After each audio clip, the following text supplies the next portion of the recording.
La RN20, rétrocédée au département de l'Essonne par l'État en 2006, supporte un trafic de plus de 40 000 véhicules par jour.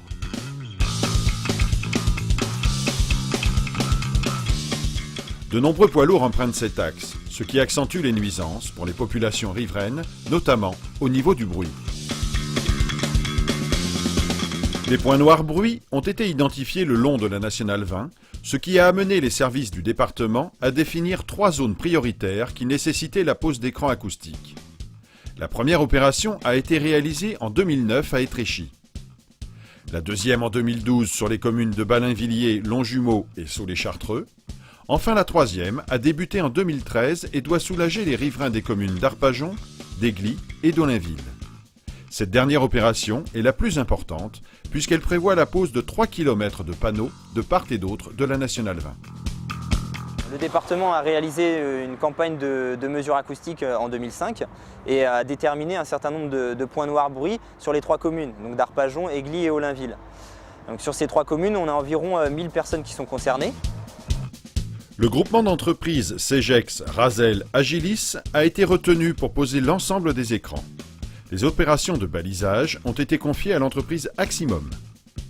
La gestion de la circulation est une des contraintes importantes de l'opération.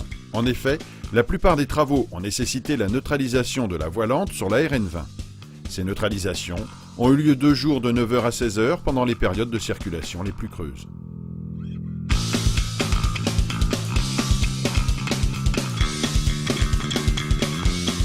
La pose des écrans nécessite avant tout de réaliser des fondations solides. Pour cela, des pieux sont forés à environ 4 mètres de profondeur.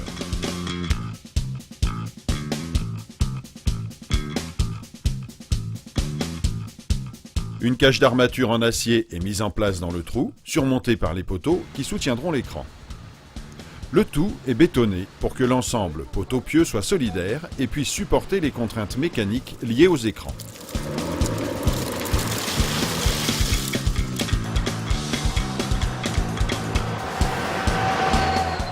Donc le département de l'Essonne a fait le choix d'utiliser des panneaux en béton caoutchouc, donc qui se composent de 2 parties, une partie en béton qui va servir de structure, donc c'est du béton armé, et une partie en caoutchouc, donc c'est du pneu recyclé tout simplement. Donc on réutilise des pneus qui vont être assemblés ensuite à cette partie en béton.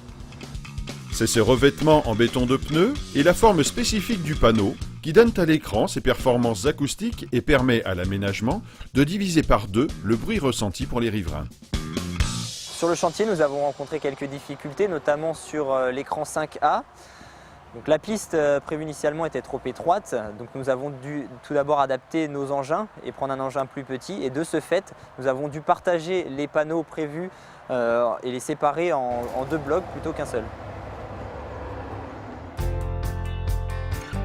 Autre difficulté du chantier, réaliser la continuité des écrans phoniques au-dessus des ouvrages d'art situés sur la RN20.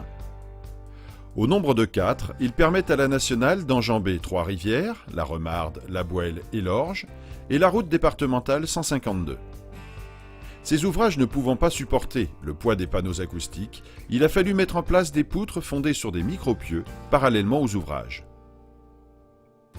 Une opération complexe qui a nécessité la coupure totale de la moitié de la RN20 durant 2 fois 15 jours pendant les périodes creuses de fréquentation, en août 2013 pour le sens Paris-Province et en août 2014 pour l'autre sens.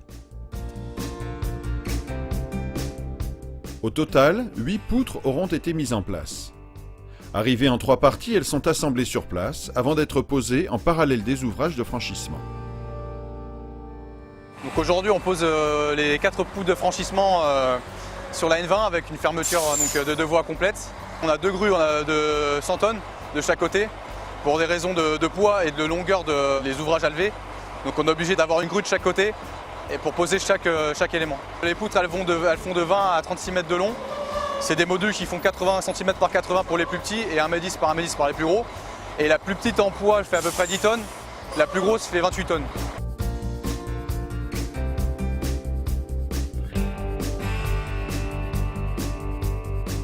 Une fois les poutres posées, la RN20 est réouverte dans les 2 sens, seule une voie sera balisée en journée pour poser les écrans translucides sur les poutres. Ces écrans, plus léger permet aussi de marquer la vue sur les rivières depuis la route nationale.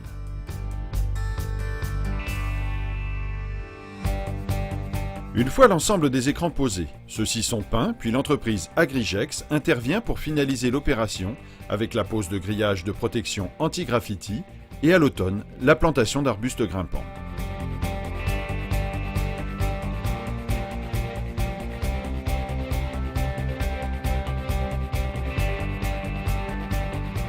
En décembre 2014, après plus de 2 ans de travaux et 10 millions d'euros d'investissement financés par l'État, la région Île-de-France et les communes, le département a pu livrer aux habitants d'Arpajon, Aigli et Olainville un nouvel ouvrage qui va leur permettre de goûter enfin au plaisir des matins calmes.